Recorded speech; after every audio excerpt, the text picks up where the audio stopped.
we talk about brow mapping and we talk about all of the different ways to possibly map out somebody's brows. I personally love using a mapping pencil. Now, this mapping pencil has a little string. You pull the string, you unwind the pencil. You have to keep it nice and sharp. Some people prefer to use mapping string. There's also mapping paste. There are brow rulers. There's an app that you can use to finalize all your measurements. Whatever method you choose, I suggest that you map out brows because it also makes for guaranteed results. And you can also use this as a selling feature with your clients. Sometimes we'll get calls to the store asking if mapping is a part of our service procedure, and I'm always so proud to say, yes, it is, Jennifer. There's just less room for error and clients kind of feel safer. This is your way to communicate your vision to your guest to ensure that they're gonna be happy before you've done anything and to ensure that you guys are on the same page. So whatever method you choose, just find one that you're most comfortable with, but also try them all. There's really nothing to lose. We're starting off our mapping method using a little popsicle stick and a mapping pencil, and we're gonna determine her start, her arch, her end, connect all the dots.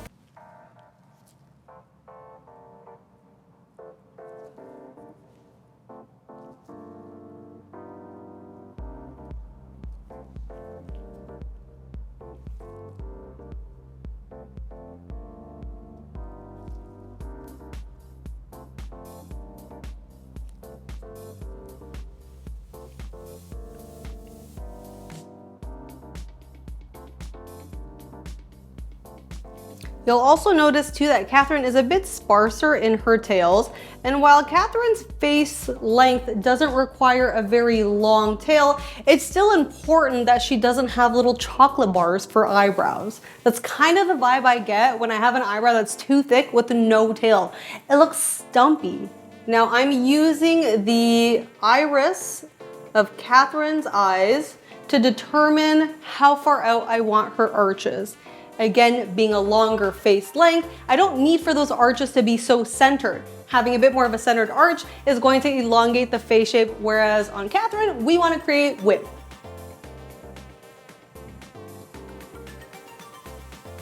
Excellence.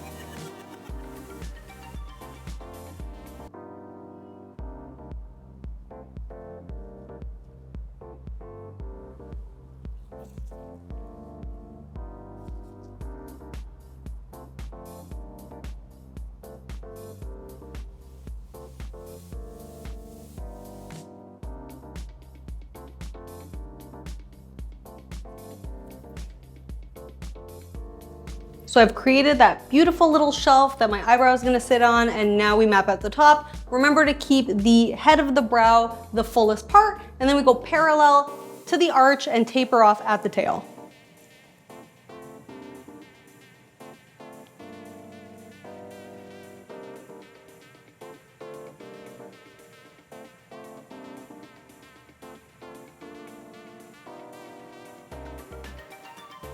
Now, when you brush up all of Catherine's hairs, they look a lot bigger than what they actually are. But in reality, the width of them is a lot less than what you think. By brushing these hairs downwards, you're able to see where the actual width of her brow is. So you're not overachieving and creating something that isn't going to be realistic for your guest.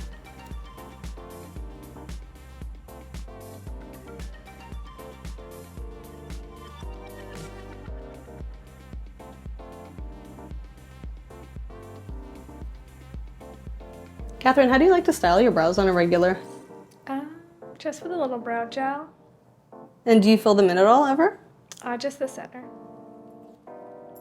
And what is your ideal eyebrow as far as the ones on your face? Do you have a favorite from one to the other? The right side. This one. I was like, wait, what side is that? This one. Okay, so when a guest tells me that they like one eyebrow better than the other, but there's nothing the same about them, that means that I can at least aim to make both of them like the one.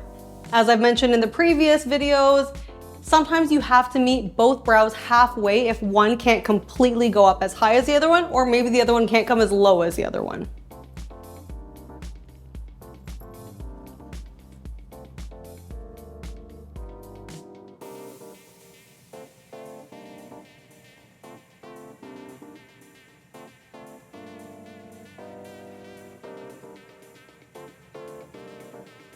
So I've finished up Catherine's shape. You'll notice that with this model, I've made my lines a little bit crisper and I've added just a little bit more angle at the top to really balance out her curvier face shape. I've kept this area right here a bit more narrow and a bit tighter, so it's not curvy, but rather a bit straighter to emphasize the angles of her brows. We're gonna show Catherine this one brow before we do the second one to make sure that we're good to duplicate this on the other side. All right, go ahead, take a look at that one brow. Let me know if there are any changes that you want me to make. No, it's good. Cool. No changes, you're happy with the length. Also notice too that we didn't add a lot of arch because your face shape is already quite long, but instead we just wanna open up this tail, really giving you a little bit more space and a little bit more eye bed. Cool. You done with OPP? Yeah, you know me. Catherine's given me the go-ahead to do the other side. And again, making this a very collaborative experience, it is essential that she approves what I want to do to her brows before we do anything. This ensures the ultimate client satisfaction and also giving them a voice and not feeling like they've just come somewhere to be completely ignored and unheard.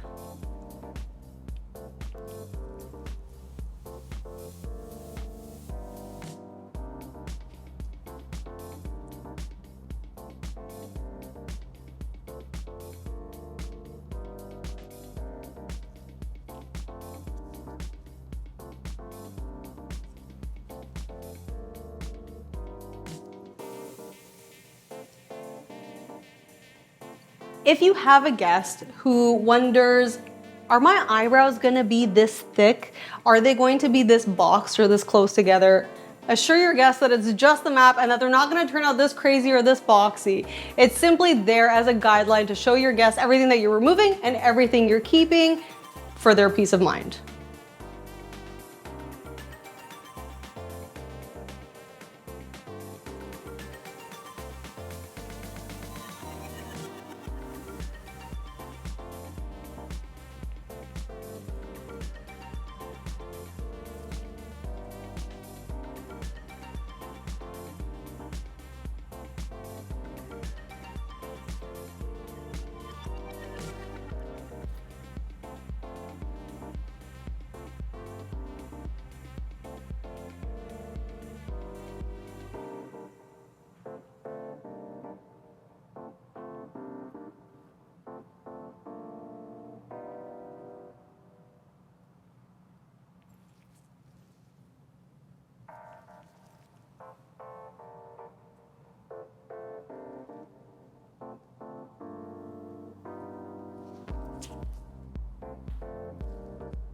Again, coming in a little bit straighter right here to really angle out that eyebrow and stopping right at your line there. Let's straighten that out a little bit.